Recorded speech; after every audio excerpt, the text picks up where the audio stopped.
नमस्कार दोस्तों, स्वागत है आपका एक बार फिर से सर्वज्ञान एकेडमी के यूट्यूब चैनल पे। दोस्तों, आज हम इस वीडियो में बात करेंगे मनोविज्ञान से संबंधित 50 महत्वपूर्ण प्रश्नोत्तरों के बारे में, जो आपके आगामी आने वाले एग्जाम के लिए बहुत महत्वपूर्ण होने वाले हैं। दोस्तों, हम इस वीडियो के माध्यम से और आगे भी मनोविज्ञान से संबंधित 50 महत्वपूर्ण प्रश्नों के एक वीडियो की टेस्ट सीरीज शुरू करेंगे, जो आप रीट एग्ज़ाम की जो तैयारी कर रहे हैं स्टूडेंट, उनके लिए काफ़ी यूज़फुल होने वाली है। तो दोस्तों, आप इस वीडियो को ज़रूर देखिएगा। और दोस्तों, अगर आपको पसंद आती है तो वीडियो को लाइक कीजिएगा और शेयर कीजिएगा। और आप हमारे चैनल पर नए हो तो हमारे चैनल को जल्दी से जल्दी सब्सक्राइब कर लीजिए। तो दोस्तों, हम आज बात करेंगे मनोविज्ञान से संबंधित 50 महत्वपूर्ण प्रश्नों के बारे में। जिस प्रश्न के उत्तर अगर दोस्तों आपको आते हैं तो उनको ज़रूर बताइएगा कमेंट के द्वारा। तो दोस्तों, शुरू करते हैं मनोविज्ञान से संबंधित 50 महत्वपूर्ण प्रश्नों में। हमारा जो पहला प्रश्न है वो है, मनोविज्ञान के जनक हैं। आपके सामने दोस्तों ऑप्शन रखे हुए हैं 4: विलियम वुंट, विलियम जेम्स, प्लेटो या अरस्तु। तो दोस्तों, यहाँ पे मनोविज्ञान का जनक पूछा है, तो मनोविज्ञान का जनक दोस्तों किसे माना? विलियम जेम्स को मनोविज्ञान का जनक माना। दोस्तों, अगर ये पूछा कि प्राचीन मनोविज्ञान का जनक कौन है, तो दोस्तों ऑप्शन में होगा अरस्तु। अरस्तु को क्या माना है दोस्तों? प्राचीन मनोविज्ञान का जनक। और मनोविज्ञान को दोस्तों प्राचीन समय में अर्थात प्राचीन काल में एक दर्शन शास्त्र के रूप में देखा जाता था। इसमें दोस्तों दर्शन शास्त्र के रूप में धीरे धीरे प्लेटो, अरस्तु और डेकार्टो नामक मनोवैज्ञानिकों ने मनोविज्ञान को एक आत्मा के विज्ञान के रूप में देखा। आत्मा के विज्ञान के रूप में। तो मनोविज्ञान का जनक कौन हुआ दोस्तों? William James. अगला क्वेश्चन हमारा है, मनोविज्ञान का प्रारंभ में अर्थ था, अर्थात मनोविज्ञान ने सबसे पहले क्या अर्थ लिया था? तो दोस्तों, मनोविज्ञान को सबसे पहले दर्शन शास्त्र के रूप में देखा गया था, हमने अभी बात की थी, ठीक है। तो दोस्तों, फिर धीरे धीरे इस दर्शन शास्त्र के रूप को धीरे धीरे स्वतंत्र बनाने के लिए मनोविज्ञानिकों ने क्या किया? मनोविज्ञान को स्वतंत्र बनाने के लिए इनको अलग अलग रूप में अर्थ लेने लगे। जैसे सबसे पहले मनोविज्ञान का प्रारंभ में अर्थ पूछा इसने, तो दोस्तों सबसे पहले प्रारंभ में मनोविज्ञान का क्या अर्थ था? आत्मा का विज्ञान। ठीक है दोस्तों, ये कब माना था? 16वीं शताब्दी के आसपास, ठीक है। और मनोविज्ञान को आत्मा का विज्ञान कहने वाला जो प्रथम मनोवैज्ञानिक था उसका नाम था रुडोल्फ गोइकिल। रुडोल्फ गोइकिल, जिसने अपनी पुस्तक लिखी थी 1590 में। जिस पुस्तक का क्या नाम था दोस्तों? साइकोलॉजिया। क्या था? साइकोलॉजिया। इस पुस्तक में इन्होंने मनोविज्ञान को एक साइकोलॉजी शब्द दिया था। तो दोस्तों, मनोविज्ञान का प्रारंभ में अर्थ क्या था? आत्मा का विज्ञान। बाद में दोस्तों मनोविज्ञान को किस रूप में देखा गया? मन के विज्ञान के रूप में। किसके आसपास? 17वीं शताब्दी के आसपास। फिर मनोविज्ञान को किस रूप में देखा गया? चेतना के विज्ञान के रूप में। कब? 18वीं शताब्दी से 19वीं शताब्दी के मध्य में। फिर अंत में मनोविज्ञान को एक व्यवहार के रूप में जाने लगा 20वीं शताब्दी के आसपास। नेक्स्ट क्वेश्चन है हमारा दोस्तों, 20वीं शताब्दी में मनोविज्ञान का अर्थ लिया जाने लगा। आपके सामने ऑप्शन है चेतना का विज्ञान, मन का विज्ञान, व्यवहार का विज्ञान, आत्मा का विज्ञान। तो दोस्तों, मनोविज्ञान को 20वीं शताब्दी में किस अर्थ में लिया जाने लगा? अंतिम में। तो दोस्तों, आपका यहाँ जो सही आंसर है वो है ऑप्शन स, व्यवहार का विज्ञान। दोस्तों, जो इसका समर्थक जो करने वाले थे उनमें सबसे जो मुख्य थे वो थे वॉटसन। और अन्य की बात करें तो वुडवर्थ, ठीक है। और भी अन्य थे वुडवर्थ के बाद में, जैसे विलियम मैकडूगल और बेरिंग,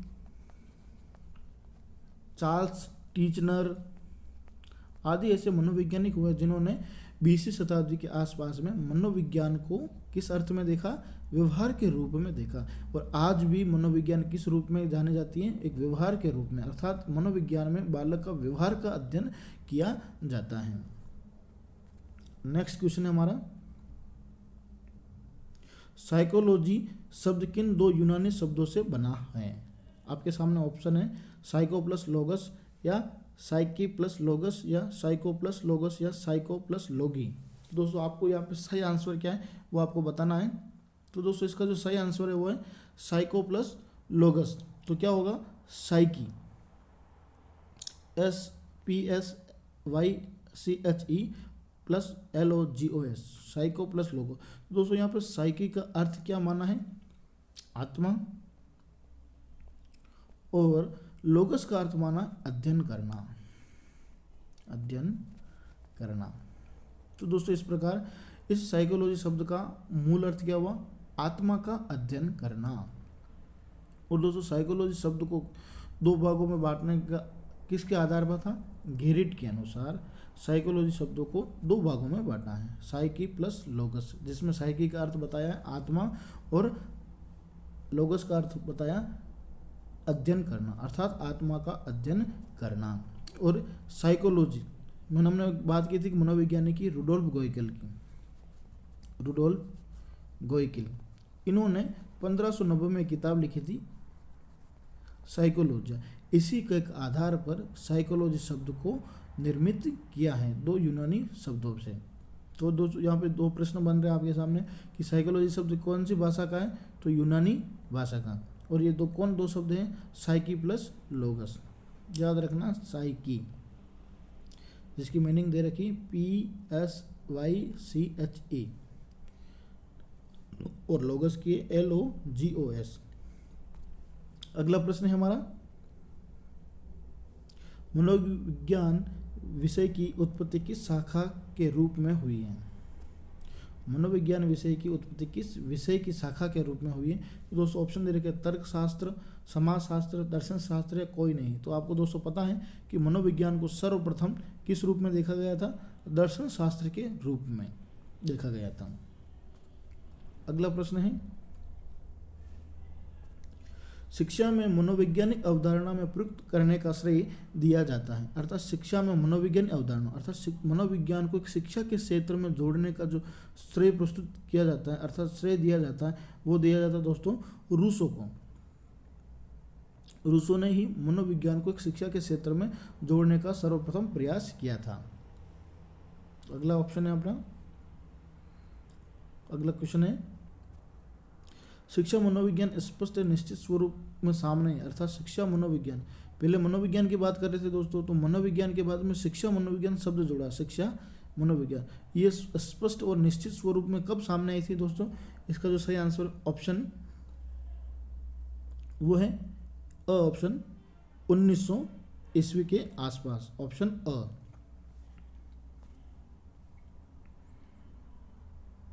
अगला प्रश्न है अपना, साइकोलॉजी शब्द की उत्पत्ति किस भाषा में हुई है। तो दोस्तों इसका जो सही आंसर ऑप्शन स अर्थात सी, यूनानी भाषा में।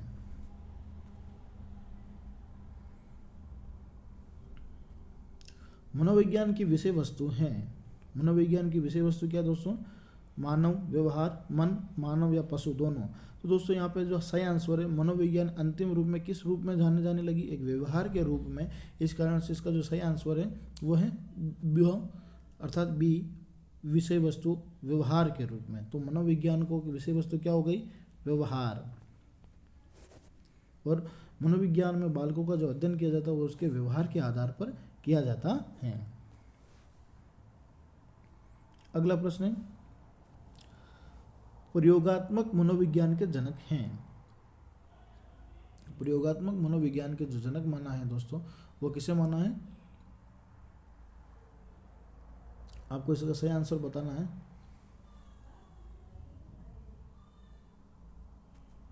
दोस्तों इसका जो सही आंसर है वो है, प्रयोगात्मक मनोविज्ञान का जनक है वो है विलियम वुंट को माना है।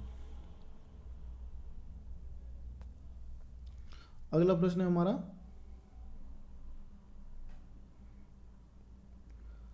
प्रथम मनोवैज्ञानिक प्रयोगशाला 1889 में जर्मनी के लिप्जिंग नगर में स्थापित की, किसके द्वारा की गई दोस्तों।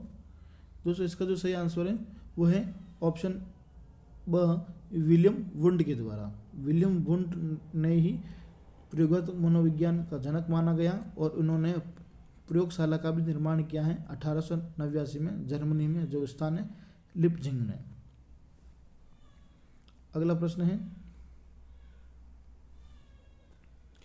मनोविज्ञान किस प्रकार का विज्ञान है। तो दोस्तों मनोविज्ञान किस प्रकार का विज्ञान है?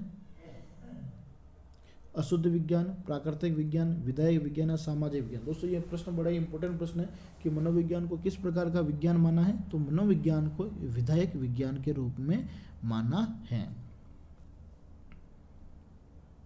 अगला प्रश्न है, मनोविज्ञान को मन या मस्तिष्क का विज्ञान मानने वाला है, अर्थात मनोविज्ञान को मन या मस्तिष्क का विज्ञान को मानने वाला अर्थात इसका जो समर्थक है वो कौन थे दोस्तों? पंपोनोजी। इन्होंने मनोविज्ञान को मन या मस्तिष्क का विज्ञान माना था, लेकिन बाद में इसकी जो परिभाषाएं थी वो दोस्तों क्या हुआ है? मिथ्यक हो गई थी, अर्थात झूठी साबित हो गई। किस कारण से? कि मनोविज्ञान में जो मन या मस्तिष्क का जो अध्ययन किया जाता, जिसमें उनके सामने प्रश्न निकल के सामने आए कि मस्तिष्क का उस वक्त स्वरूप क्या होना चाहिए, ये निश्चित रहने के द्वारा अर्थात जो मस्तिष्क है इसका स्वरूप क्या होगा और इसका परिभाषा क्या होगी। तो इन सब की परिभाषा पूर्ण रूप से नहीं आने के कारण इसको मनोविज्ञान का मन या मस्तिष्क का विज्ञान मानने से मना कर दिया। तो इस कारण से इसका अर्थ भी नहीं माना गया। कब दोस्तों? 17वीं शताब्दी के आसपास। फिर धीरे धीरे मनोविज्ञान को मन मस्तिष्क के बाद में मनोविज्ञान को एक चेतना के विज्ञान के रूप में देखा जाने लगा। अगला प्रश्न है हमारा, मनोविज्ञान व्यवहार का निश्चित विज्ञान है, यह कथन है मनोविज्ञान को व्यवहार का निश्चित विज्ञान किसने माना है? दोस्तों इसका जो सही आंसर है ऑप्शन स, वाटसन। वाटसन ने ही मनोविज्ञान को व्यवहार का एक निश्चित विज्ञान कहा है। अगला प्रश्न है आपके सामने, मनोविज्ञान अनुभव और व्यवहार का विज्ञान है, कथन किसका है? मनोविज्ञान को अनुभव और व्यवहार का विज्ञान माना है। तो दोस्तों इसका जो सही आंसर है ऑप्शन स, स्किनर ने मनोविज्ञान को अनुभव और व्यवहार का विज्ञान का नाम दिया है। अगला प्रश्न है हमारे सामने, मनोविज्ञान आचरण और यथार्थ का विज्ञान है, यह कथन किसने दिया?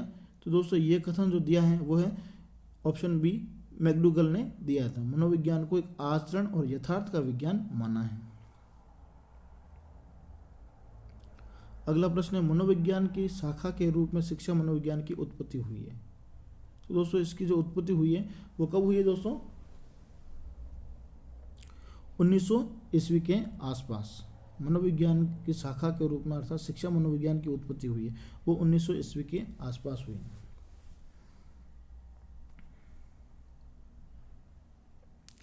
शक्ति मनोविज्ञान का जनक है। दोस्तों शक्ति मनोविज्ञान का जनक है वुल्फ, ऑप्शन ब। शक्ति मनोविज्ञान का जनक किसे माना? वुल्फ को माना है। प्रथम शैक्षिक मनोवैज्ञानिक माना जाता है। प्रथम शैक्षिक मनोविज्ञान किसे माना दोस्तों? ऑप्शन बी, थॉर्नडाइक को क्या माना है? शैक्षिक मनोवैज्ञानिक अर्थात शिक्षा मनोविज्ञान का जनक। शिक्षा मनोविज्ञान का अगर जनक माने तो दोस्तों वो कौन है? थॉर्नडाइक। और शिक्षा में मनोवैज्ञानिक अवधारणा को प्रस्तुत करने का जो श्रेय दिया जाता है वो है रूसो को दिया जाता है। अगला प्रश्न है, मनोविज्ञान को मनोविश्लेषणवाद संप्रदाय का जनक है। मनोविज्ञान के मनोविश्लेषणवाद संप्रदाय का जनक किसे माना है या माना जाता है? तो दोस्तों इसका जो आपको सही आंसर है वो है ऑप्शन सी अर्थात स, फ्रायड। फ्रायड को क्या माना है?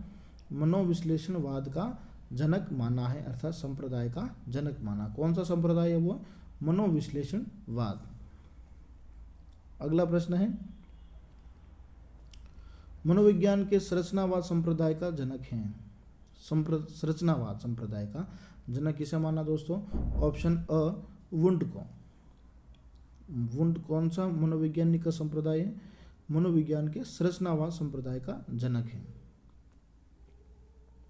अगला प्रश्न है, मनोविज्ञान के प्रकार्यवाद संप्रदाय का जनक है। तो प्रकार्यवाद संप्रदाय का जनक किसे माना है?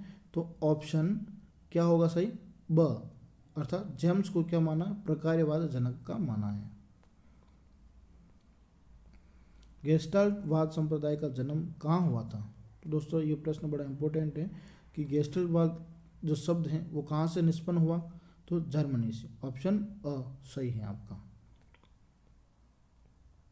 अगला प्रश्न है, मनोविज्ञान के व्यवहारवाद संप्रदाय का जनक है, अर्थात मनोविज्ञान को व्यवहार के रूप में सर्वप्रथम देखा जाने वाला या अर्थात मनोविज्ञान को व्यवहार के रूप में पहचान दिलाने वाले जो थे वो दोस्तों कौन थे?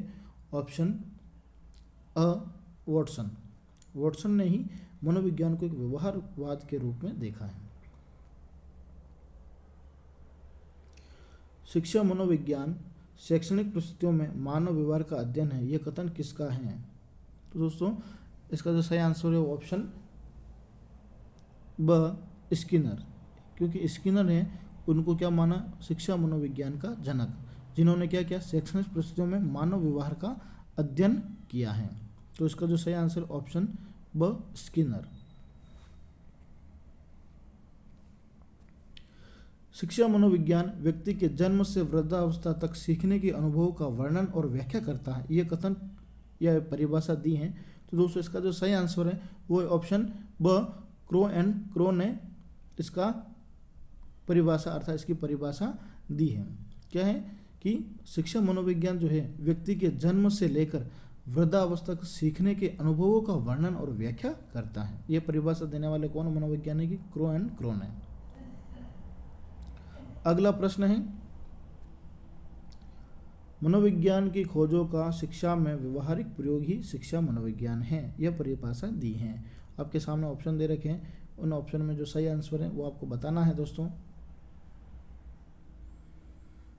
मनोविज्ञान की खोजों का शिक्षा में व्यवहारिक प्रयोग ही शिक्षा मनोविज्ञान है। तो दोस्तों इसका जो सही आंसर ऑप्शन सी अर्थात स कॉल्सनिक ने क्या कहा है? मनोविज्ञान की खोजों का शिक्षा में व्यवहारिक प्रयोग ही शिक्षा का मनोविज्ञान है। अगला प्रश्न है, मनोविज्ञान का शिक्षा के क्षेत्र में योगदान नहीं है, शिक्षा का सैद्धांतिक पक्ष पर बल देना, शिक्षा का बाल केंद्रित होना, पाठ्यक्रम सुधार और उपरोक्त सभी। दोस्तों यहाँ पे शिक्षा का बाल केंद्रित होना सही है, पाठ्यक्रम में सुधार सही है। तो दोस्तों जो सैद्धांतिक पक्ष पर मनोविज्ञान बल नहीं देता है, तो दोस्तों इसका जो सही ऑप्शन सही है योगदान नहीं है, अर्थात इसका जो सही आंसर है वो है शिक्षा का सैद्धांतिक पक्ष पर बल देना।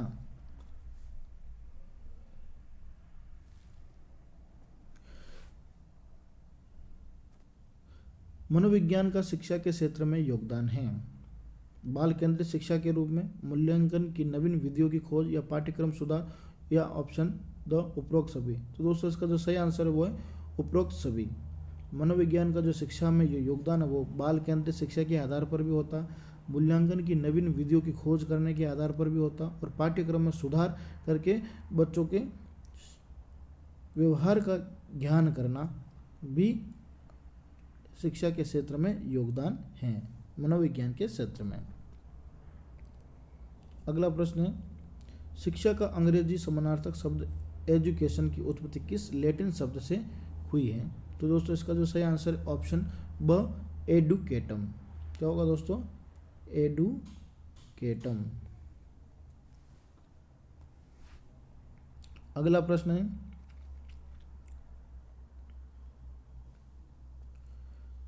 एजुकेशन शब्द किन दो शब्दों से बना है? ऑप्शन ए डुको, ब ई डुको, स ई ड्यूस, द कोई नहीं। तो दोस्तों इसका जो सही आंसर है वो क्या होगा? ऑप्शन ब ई प्लस डुको। ई का अर्थ होता है अंदर से, डुको का अर्थ होता है बाहर से, अर्थात बालक के अंदर जो जन्मजात अंतर्निहित जो शक्तियाँ हैं उनको बाहर निकाल कर व्यवहार के रूप में लाना एजुकेशन है। तो दोस्तों क्या है? ई अर्थात डुको का अर्थ क्या हुआ? अंदर से बाहर की ओर लाना। अगला प्रश्न है, डुको शब्द का अर्थ है, तो दोस्तों डुको शब्द का अर्थ क्या होगा यहाँ पे बताया अभी? बाहर से। अगला प्रश्न क्या है? शिक्षा मनोविज्ञान आवश्यक है शिक्षकों के हेतु या छात्रों हेतु या अभिभावकों के हेतु या सभी हेतु? तो दोस्तों इसका जो सही आंसर है वो क्या है कि शिक्षा मनोविज्ञान का आवश्यक किसके लिए होना? सभी के लिए, अभिभावकों के लिए भी है, छात्रों के लिए भी है, शिक्षकों के लिए भी है। अगला प्रश्न है, शिक्षा मनोविज्ञान का योगदान है? अनुशासन हेतु, बाल विकास के ज्ञान हेतु, मूल्यांकन हेतु, सर्वांगीण विकास हेतु। तो दोस्तों इसका जो सही आंसर है ऑप्शन द सर्वांगीण विकास हेतु। अगला प्रश्न है, शिक्षा मनोविज्ञान की भूमिका होती है स्वयं को समझने में, बालों को समझने में, शिक्षण विधियों के चयन में, संपूर्ण शैक्षिक प्रक्रिया में। तो शिक्षा मनोविज्ञान की जो भूमिका होती है दोस्तों, वो क्या होती है दोस्तों? संपूर्ण शैक्षिक प्रक्रिया में होती है। अगला प्रश्न है, शिक्षा मनुष्य की आंतरिक शक्तियों का स्वाभाविक, समन्वित एवं प्रगतिशील विकास है। यह परिभाषा दी है। तो दोस्तों ये परिभाषा देने वाले कौन है? दोस्तों इसकी जो परिभाषा दी है कि शिक्षा मनुष्य की आंतरिक शक्तियों का स्वाभाविक एवं समन्वित एवं प्रगतिशील विकास है। दोस्तों इसकी जो परिभाषा देने वाले हैं वो है ऑप्शन अ पेस्टोलॉजी, जिन्होंने क्या परिभाषा दी कि शिक्षा मनुष्य की आंतरिक शक्तियों का स्वाभाविक, समन्वित एवं प्रगतिशील विकास माना है। अगला प्रश्न है, साइकोलॉजी शब्द का प्रयोग सर्वप्रथम किसने किया था? तो दोस्तों साइकोलॉजी शब्द का सर्वप्रथम प्रयोग किसने किया था दोस्तों? इसका जो सही आंसर ऑप्शन द रुडोल्फ गोइकिल ने। कब किया था? 1590 के आसपास। किसमें किया था? इन्होंने अपनी एक पुस्तक लिखी थी साइकोलॉजिया, जिनमें उन्होंने क्या माना है? साइकोलॉजी शब्द माना है। किसके लिए? मनोविज्ञान के लिए।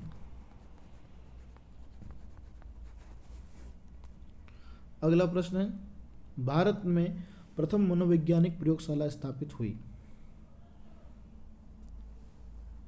इसका जो सही आंसर है ऑप्शन अ कलकत्ता के विश्वविद्यालय में भारत में सर्वप्रथम मनोवैज्ञानिक प्रयोगशाला स्थापित हुई। अगला प्रश्न है, भारत में प्रथम मनोवैज्ञानिक प्रयोगशाला किसने स्थापित की? तो प्रथम मनोवैज्ञानिक स्थापना प्रयोगशाला तो कहाँ हुई थी दोस्तों? कोलकाता में। लेकिन ये किसने स्थापित की दोस्तों? जो इसका जो सही आंसर है वो है एन सेन गुप्ता। अगला प्रश्न है, मनोविज्ञान ने सर्वप्रथम अपनी आत्मा को त्यागा, फिर मन को त्यागा, फिर चेतन का त्याग किया और अब यह व्यवहार के ढंग को अपनाता। अर्थात मनोविज्ञान ने सर्वप्रथम अपनी आत्मा का त्याग किया, फिर मन का त्याग किया, फिर चेतना का त्याग किया, फिर व्यवहार के ढंग को अपनाया। तो ये परिभाषा देने वाले जो थे दोस्तों ऑप्शन, इसका जो सही होगा वो होगा ऑप्शन ब वुडवर्थ ने ये कहा था कि मनोविज्ञान ने सर्वप्रथम अपनी आत्मा का त्याग किया, फिर उन्होंने मन का त्याग किया, फिर उन्होंने चेतना का त्याग किया और फिर वो व्यवहार के ढंग को अपनाने लगा, अर्थात व्यवहारवाद को अपनाने लगे। तो ये कहने वाले जो कथन है उनका नाम है वुडवर्थ। अगला प्रश्न है, शिक्षा मनोविज्ञान से जानकारी प्राप्त नहीं होती है बालक के विषय में। तो दोस्तों बालक के विषय में शिक्षा मनोविज्ञान से जानकारी प्राप्त होती है। आत्मा के विषय में तो शिक्षा मनोविज्ञान से जानकारी जो प्राप्त होती है आत्मा के विषय में भी होती, स्वयं के विषय में के रूप में भी होती है, जब व्यक्ति का स्वयं का परीक्षण किया जाता है। तो अनुशासनहीनता के विषय में तो दोस्तों इसका जो सही आंसर है वो अनुशासनहीनता के रूप में भी होती है, लेकिन जो नहीं होती है शिक्षा मनोविज्ञान, क्योंकि मनोविज्ञान में तो आत्मा का विज्ञान माना है लेकिन शिक्षा मनोविज्ञान में नहीं माना है। तो इसका जो सही आंसर ऑप्शन ब आत्मा के विषय के रूप में शिक्षा मनोविज्ञान की जानकारी प्राप्त नहीं होती। किसमें? शिक्षा मनोविज्ञान में।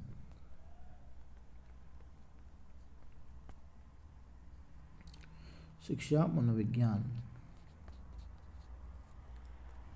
अगला प्रश्न है आपके लिए, शिक्षा मनोविज्ञान के विषय क्षेत्र में शामिल नहीं है बुद्धिमापन, मूल्यांकन, अनुशासन, औद्योगिक अध्ययन।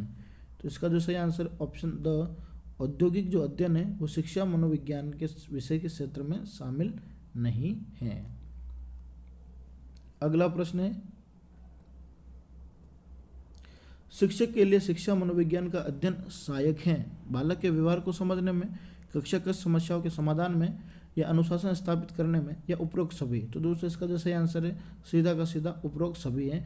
जो शिक्षा जो है वो शिक्षा मनोविज्ञान में अध्ययन जो करता है वो बालक के व्यवहार का भी करता है, कक्ष में समस्याओं के समाधान के रूप में भी उसका अध्ययन करता है, और अनुशासन स्थापित करने में भी उनका सहयोग होता है।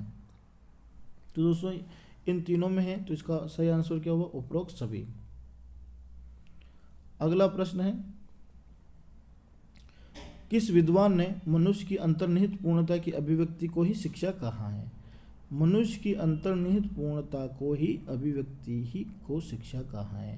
तो दोस्तों इसका जो सही आंसर है ऑप्शन अ, या ब, या स, या द। तो इसका जो सही आंसर क्या होगा दोस्तों वो आपको बताना है। तो दोस्तों इसका जो सही आंसर क्या है? विवेकानंद, अर्थात ऑप्शन स। विवेकानंद ने क्या कहा है? मनुष्य की अंतर्निहित पूर्णता की अभिव्यक्ति ही क्या है? शिक्षा है। अगला प्रश्न है, शिक्षा मनोविज्ञान का उपयोग हुआ है पाठ्यक्रम सुधार में, शिक्षण विधियों के चयन में, नवीन मूल्यांकन विधियों की खोज में, उपरोक्त सभी। तो इसका जो सही आंसर ऑप्शन द, उपरोक्त सभी। शिक्षा मनोविज्ञान का उपयोग इन तीनों में हुआ है। अगला प्रश्न है, शिक्षा मनोविज्ञान का महत्व है विद्यार्थियों को समझने में, विद्यार्थियों को समझाने में, या विद्यार्थियों को अधिगम हेतु प्रेरित करने में, या उपरोक्त सभी। तो दोस्तों इसका जो सही आंसर है वो है ऑप्शन द, उपरोक्त सभी। अगला प्रश्न है, मनोविज्ञान का वो कौन सा संप्रदाय है जो विश्वविद्यालय के स्थान पर एक नैदानिक परिसर में पैदा हुआ है? तो दोस्तों इसका जो सही आंसर है वो क्या है? मनोविश्लेषणवाद, ऑप्शन स। अगला प्रश्न है, खेल की अवधारणा शिक्षा जगत को प्रदान की? वॉटसन, प्रोबेल, विलियम या जेम्स? तो इसका जो सही आंसर है ऑप्शन ब, प्रोबेल। प्रोबेल जो है जिन्होंने खेल की अवधारणा शिक्षा जगत को प्रदान की है। जीन पियाजे ने बल दिया है। तो दोस्तों इसका जो सही आंसर क्या होगा? ऑप्शन अ, संज्ञानात्मक विकास जो है वो जीन पियाजे ने दिया है।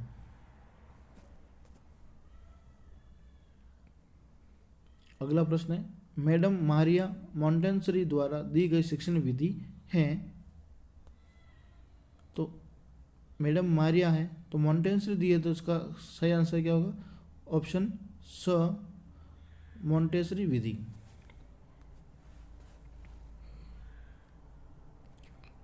दोस्तों हमारा ये वीडियो आपको कैसा लगा कमेंट के द्वारा ज़रूर बताइएगा, और वीडियो पसंद आए तो दोस्तों वीडियो को लाइक कीजिएगा, शेयर कीजिएगा, और ज़्यादा से ज़्यादा कमेंट करके द्वारा बताइएगा हमारा ये वीडियो आपको कैसा लगा, और इन प्रश्नों में आपको कितने क्वेश्चन के आंसर आए वो कमेंट के द्वारा ज़रूर बताइएगा। धन्यवाद आप सभी दोस्तों का।